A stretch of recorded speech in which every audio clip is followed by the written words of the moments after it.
In front of me is REALME GT7 Pro, and today I would like to show you how you can operate voice recorder.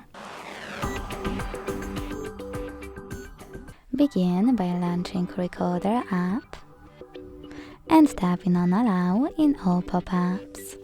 Then use this red button at the bottom to start recording and hit Allow again.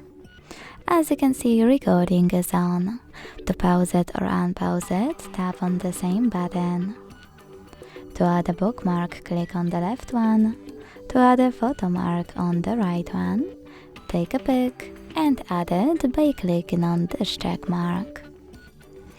Now to discard your recording right away, use Cancel at the top left corner. To end it and save it though, hit Save at the top right one. Then name it and hit Save here. As you can see, my recording was successfully created.